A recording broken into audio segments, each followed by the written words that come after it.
नमस्कार मित्रों,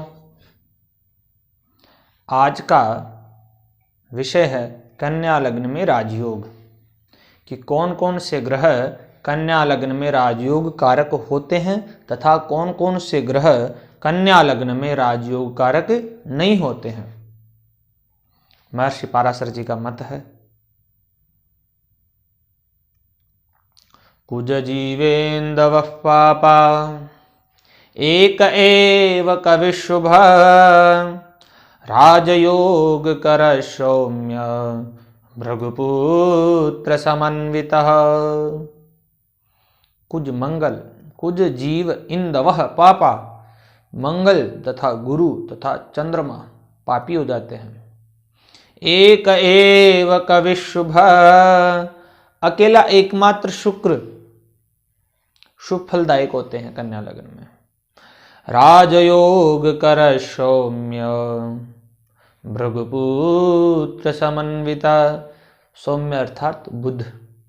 अगर बुध भृगुपुत्र शुक्र के साथ में हो तो यह राजयोग कारक होते हैं कन्या लग्न में। तो अब हम समझते हैं कि कैसे महर्षि पाराशर जी निर्धारित करते हैं कि ये ग्रह इस लग्न में राजयोग कारक होते हैं और ये ग्रह इस लग्न में राजयोग कारक नहीं होते हैं। लग्नेश यहाँ पर बुध होते हैं, कन्या राशि रहती है यहाँ पर, तथा दशम भाव के स्वामी भी यहाँ पर बुध रहते हैं। वहाँ पर इनकी एक मिथुन राशि रहती है। तो इस स्थिति को देखते हुए लग्नेश होने के कारण यहाँ पर बुध राजयोग कारक रहेंगे। लग्न की महत्ता अत्यंत महत्वपूर्ण है। हम सभी को पता है कि लग्न की महत्ता क्या है। न तिथिर न च नक्षत्रम न योगन न इंदवम बलम। लग्न की प्रशंसा के लिए नारद कश्यपा सभियों ने लग्न की नारदादि ऋषियों ने, नारद कश्यपाह यानी नारद कश्यप इत्यादि ऋषियों ने लग्न की महत्ता बहुत ही ज़्यादा बलवान बताई है। इसलिए लग्नेश होने के कारण बुध परम राजयोग कारक है। अब द्वितीय भाव के स्वामी होते हैं शुक्र।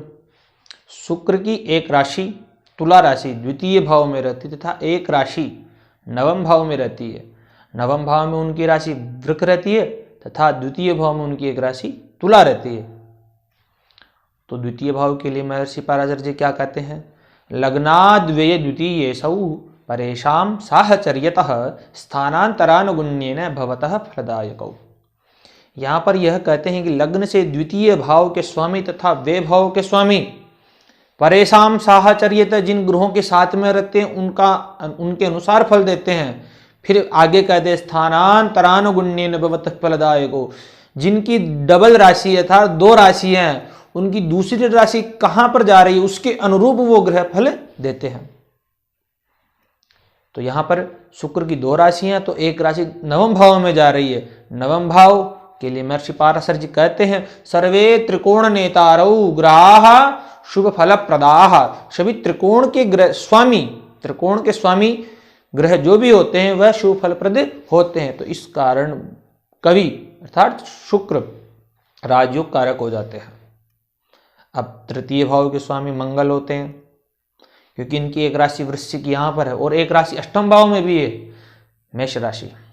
अब तृतीय भाव पतयः त्रिषणायानाम यदि पाप फल प्रदा, त्रिषणाय पति हो जाते हैं यहाँ पर मंगल। अब अष्टम भाव के स्वामी भी हो जाते हैं। तो अष्टम के लिए क्या कहा है महर्षि पाराशर जी? महर्षि पाराशर जी कहते हैं भाग्य व्ययाधिपत्येन रंध्रेशो शुभ प्रदः स एव शुभ संधाता लग्नादेशो पिचेत स्वयं। भाग्य के व्यय के अधिपति होने के कारण यह रंध्रेश का दोष इनको लग जाता है मंगल को।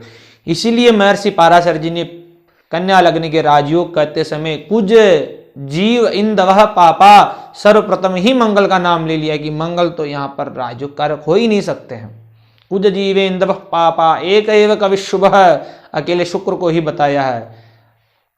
इसलिए भाग्य का व्यय के अधिपति होने के कारण भाग्य का व्यय करने वाला भाव होता है अष्टम भाव। अष्टम भाव को रंध्र का भी दोष लगता है और रंध्रेश होने के कारण मंगल यहां पर राजयोग कारक नहीं रहेंगे।